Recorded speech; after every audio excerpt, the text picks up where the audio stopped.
Ghana just made a move that could flip the entire region's economy upside down. By banning cocoa exports, the world's second-largest cocoa producer is sending shockwaves through global markets, and West Africa may never be the same again. But the big question is, what's Ghana's real plan behind this bold decision? Let's dive in. The two West African neighbors, Ghana and Côte d'Ivoire, who together cultivate and harvest over 60% of the world's essential cocoa beans, receive a pittance for their labor, seeing less than 6 cents of every dollar spent on the final product. For generations, this has been the accepted, if brutal, reality. But now Ghana, the world's second-largest producer, is signaling that it is done playing the role of the world's designated pantry. A revolution is quietly brewing in the halls of government in Accra, where a plan is being drafted that could upend the entire structure of the global confectionery trade. A potential ban on the export of raw, unprocessed cocoa beans. This is one country leveraging its one signature crop to make one massive history-defining gamble. If this high-stakes strategy works, the price of your everyday chocolate bar could conceivably double, and the long-established economic map of West Africa could be redrawn almost overnight. The question is whether this audacious move will spark a continental-wide economic revolution or devolve into a cautionary tale of chaos and collapse. For more than a century, Ghana's role in the global economy was brutally simple: grow the cocoa, bag it up, and ship it out. It was a cycle of extraction perfected over decades. From the bustling ports of Tema and Takoradi, ships would depart, their hulls laden with jute sacks filled with fermented and dried cocoa beans, each kilo worth roughly $2 to the Ghanaian economy. These beans would embark on a long journey to processing hubs in Europe and North America. Then, perhaps 6 months later, the very essence of that same cocoa would return to African shores, but transformed into glossy, foil-wrapped tablets and confections, sold in upscale shops for an astonishing $35. This vast chasm between the export price of the raw material and the import price of the finished good is the heart of the problem. The system is a relic of a bygone era, a colonial value chain dressed up in a new corporate wrapper. At its center is the Ghana Cocoa Board, or COCOBOD, the state regulator that sets the farm gate price, the fixed amount farmers receive for their harvest. This season, that price was 1,308 cedis for a 64-kilo bag. While intended to shield farmers from the volatility of global markets, this mechanism also disconnects them from the upside. When a supply crunch or market speculation sends global cocoa prices rocketing to record highs, the 800,000 smallholding farmers who form the backbone of the industry never get to cash in on the windfall. Conversely, when the market crashes, it's the national treasury that must absorb the shock and foot the bill for the guaranteed price.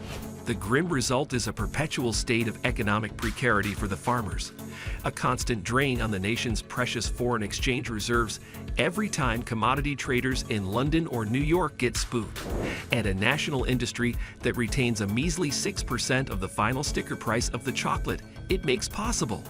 But after a century of this inequitable arrangement, a seismic pivot is underway. In February 2024, a leaked cabinet paper sent shockwaves through the boardrooms of Swiss chocolatiers and global confectionery giants, sending many into what could only be described as crisis mode. The document outlined a radical new policy. Ghana would effectively freeze all export permits for raw cocoa beans the very moment its domestic processing facilities could handle half of the country's total annual crop. The message from Accra was unambiguous and aimed squarely at the multinational corporations that have long profited from the old model. The government was no longer content to simply supply the flour for the world's chocolate cake. It intended to bake the entire cake at home and sell it by the slice. The strategy employs a classic carrot and stick approach. The carrot is a clear invitation. Build your processing plants here in Ghana, and you will be guaranteed access to a consistent, high-quality supply of beans. The stick is the implicit threat. Refuse, and you risk losing access to a foundational component of your supply chain. To add muscle to this ultimatum, Accra has assembled a formidable $400 million blended finance package, a war chest aimed at doubling the country's domestic grinding capacity from 250,000 to 500,000 tons within just 3 years. This isn't just a Ghanaian story, it's a regional power play. The real nightmare for the global chocolate industry is if Ghana's much larger neighbor, Côte d'Ivoire, which is the world's top producer, decides to copy this move. If Abidjan follows Accra's lead, the two nations could collectively choke off access to nearly 2/3 of the world's raw cocoa supply faster than you can say truffle, forcing a fundamental realignment of the entire industry. To understand the audacity of this plan, one must look at the numbers. Ghana typically harvests around 850,000 metric tons of cocoa each year. On paper, the country's existing processing factories could already handle a significant portion of this, with an installed capacity nearing 500,000 tons. However, the reality on the ground is that these expensive facilities run at less than half their potential, with a utilization rate hovering around a dismal 45%. The reasons are twofold. A scarcity of light crop beans, which are harvested between the two main seasons, and the brutal cost and reliability of electricity, which can make running heavy industrial machinery prohibitively expensive. Accra's new policy is a direct assault on these inefficiencies. The government's fix is a three-pronged attack. First, it will legally reserve 30% of the light crop harvest specifically for domestic plants, ensuring they have a year-round supply of raw materials. Second, it plans to slash industrial power tariffs by as much as a quarter for cocoa processors, directly addressing the crippling energy cost issue. Finally, to disincentivize the old export model, it will whack a hefty 20% levy on any raw beans that still try to leave the country. When you do the sums, the competitive landscape is instantly altered. A grinder operating in the Ghanaian port city of Tema would suddenly find their operating costs are 12% lower than competitors in Hamburg, Germany, and that's even before accounting for the substantial cost of shipping raw beans across the ocean. That 12% margin is more than just a number. It's a powerful gravitational pull. It is a figure substantial enough to force the titans of the industry, behemoths like Barry Callebaut, Cargill, and Mondelez, to pause and fundamentally rethink their global operations. The message is a form of economic hardball. If you insist on simply scooping our raw beans, we will use policy to price you out of your own market. This move is already sending ripples across the continent. Just last month, ministers from the Economic Community of West African States, ECOWAS, formally asked Accra for a detailed policy brief, a piece of diplomatic code that translates to a simple, urgent question. Should we be copying this? The potential for a coordinated regional strategy is palpable. Côte d'Ivoire, the most critical partner in any potential cocoa cartel, has officially announced it is studying its options, a cautious but telling signal. In Nigeria, the region's other significant cocoa producer, the influential cocoa lobby is already advocating for its own 5-year phase-out of raw bean exports. Meanwhile, Cameroon is reportedly flirting with introducing its own 30% domestic processing quota. If these four giants of African cocoa production manage to synchronize their industrial policies under the framework of the African Continental Free Trade Area, the global confectionery aisle is staring down the barrel of a supply-side shock more severe and disruptive than the infamous 1973 oil crisis. Analysts at Fitch have run the numbers, and their projections are stark. Prices for cocoa butter, a key ingredient, could spike by an eye-watering 70% in just 6 months. For the average consumer, this could mean a standard British milk chocolate bar jumping from £1 to £1.70, a price hike that would be felt globally. Yet, the upside for West Africa is transformative. Instead of individual nations begging for development aid, you could have a powerful 250 million person economic bloc negotiating terms for technology transfer and industrial partnerships. The parallel might be the rise of Korean electronics manufacturers, which moved from assembling components to creating global brands. In this future, West Africa wouldn't just be selling beans. It would be selling high-grade cocoa powder directly to bakeries in Beijing and marketing its own brands of chocolate to the world. However, for all the grand strategy, the entire plan rests on a precarious foundation: the loyalty and well-being of the farmers themselves. This is the cliff edge. The reality of cocoa farming in Ghana is one of age and hardship. 2 in every 5 farmers are over the age of 60, a generation that still carries the institutional memory of the devastating bushfires of the 1980s, which halved the country's plantations and brought the industry to its knees. Their immediate concern is not geopolitical leverage, but survival. They worry that a sudden sweeping export ban could trigger a collapse in internal bean prices, especially if the newly empowered local processors decide to play hardball and offer low rates for their crops. The government has anticipated this and has a counter-proposal ready. It plans to raise the guaranteed floor price for farmers to 70% of the total export price and establish a revolving fund to pre-finance essentials like fertilizer and mosquito nets. But there is a harsh reality check. Only 38% of these farmers currently have formal bank accounts, and the nascent mobile money payment systems are often plagued by glitches that can freeze payments for weeks, leaving families destitute. If this transition is botched, the consequences will be swift and devastating. A shadow economy of smugglers will inevitably emerge, trucking beans across the porous border into Côte d'Ivoire, where they can fetch a higher, quicker price.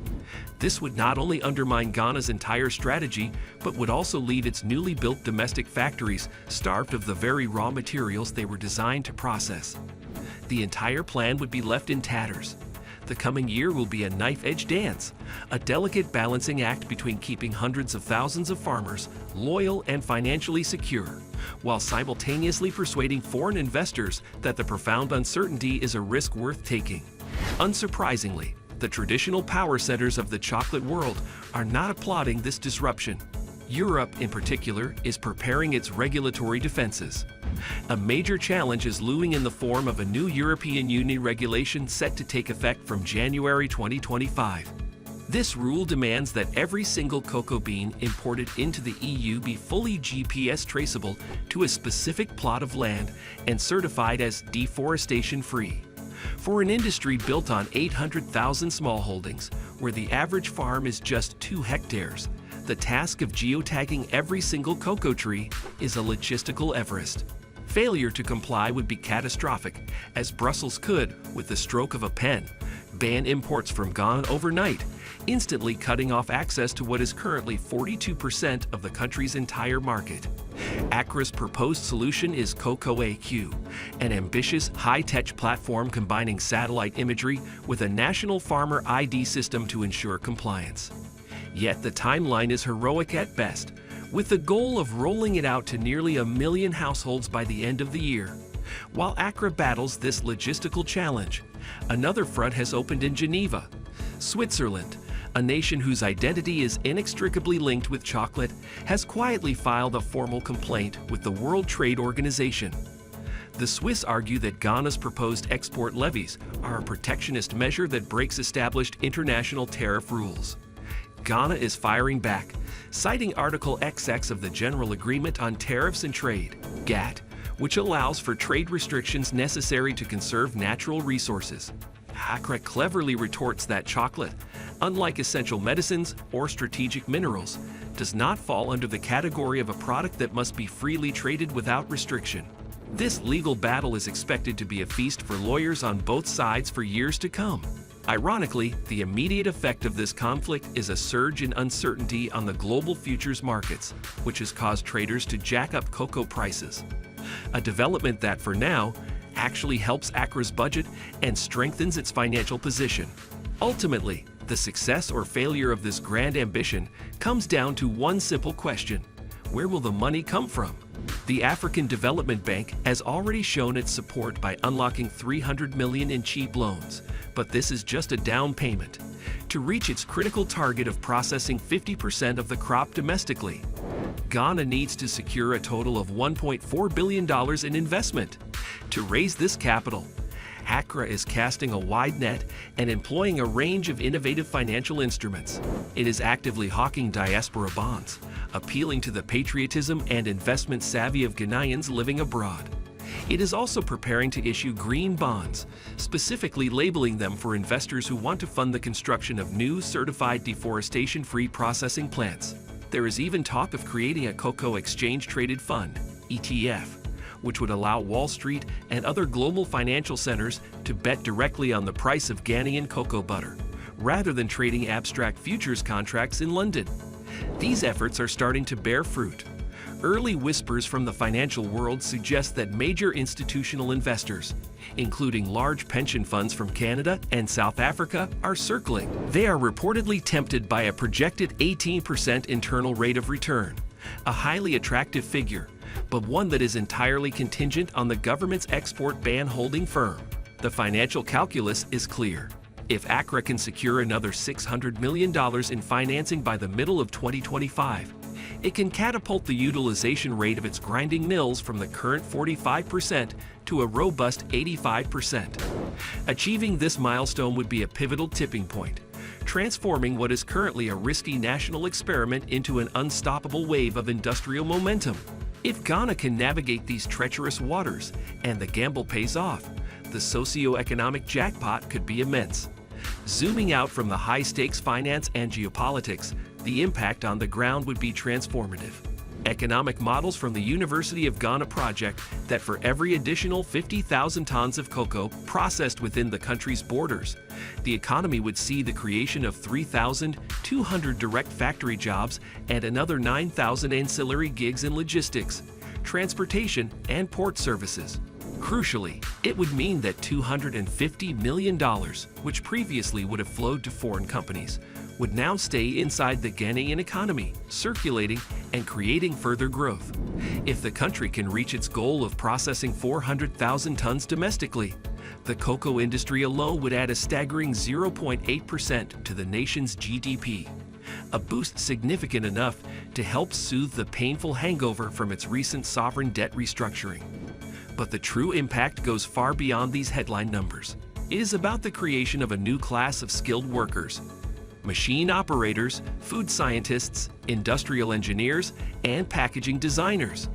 It is about fostering entirely new industries like chocolate tourism, which is already taking root with a museum at the historic Tetekwarchi farm, where cocoa was first cultivated in Ghana. Mastering the complex art of fermenting cocoa at an industrial scale would create a technological blueprint that could then be applied to unlock the value in Ghana's other agricultural treasures, like cashews, shea nuts, and coffee.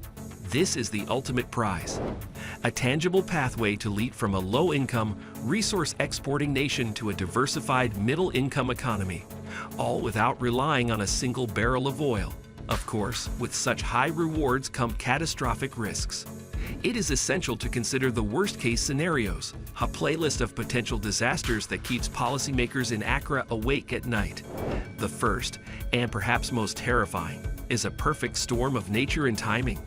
A severe drought, combined with an outbreak of the devastating swollen shoot disease, could wipe out 30% of the national crop just as the export ban takes effect. In this scenario, domestic processing plants would be shuttered for lack of beans. Enraged foreign investors would sue the government for breach of contract, and farmers, facing ruin, would likely riot. A second, more political catastrophe would be the defection of Côte d'Ivoire. If Ghana's neighbor decides to break ranks, maintaining its policy of exporting raw beans, it could fatally undercut Ghanaian processors on the world market, flooding it with cheap raw materials and leaving Ghana's expensive new factories idle. A third option involves a coordinated backlash from the world's economic superpowers. Arguing that Ghana's incentives and levies constitute unfair subsidies, the European Union and the United States could slap retaliatory tariffs on all Ghanaian processed goods, effectively locking the country out of its most lucrative markets and leading to a credit rating downgrade that would cripple its ability to borrow.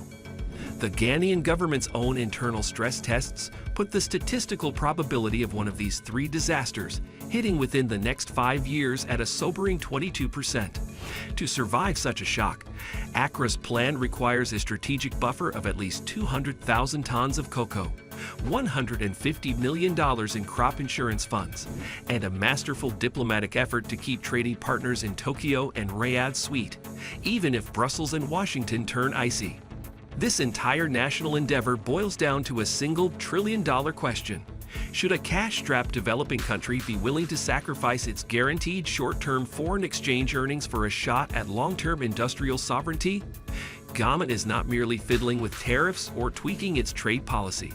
It is attempting to reverse the momentum of 4 centuries of economic history, a history defined by shipping raw materials abroad and importing expensive finished goods and ideas. If this audacious bet succeeds, a small West African nation will have rewired a $130 billion global industry, kept the immense value it creates at home, and written a new playbook for economic development. It would be a powerful inspiration for other resource-rich nations, prompting Senegal to rethink its phosphate exports, Mali its gold, and Kenya its coffee. However, if they miss the tightrope and fall, the result could be farmer revolts, widespread smuggling chaos, and a brutal showdown with sovereign creditors that sets the country back decades. The world will be watching. Either way, the next 3 years will be remembered as the moment West Africa either captured the chocolate value chain for itself or proved, once again, why the game of commodity nationalism is the hardest game on earth. So keep one eye on the price of cocoa futures, and the next time you unwrap a bar of chocolate, take a moment to check the label. That first bite might just be the taste of a new economic era.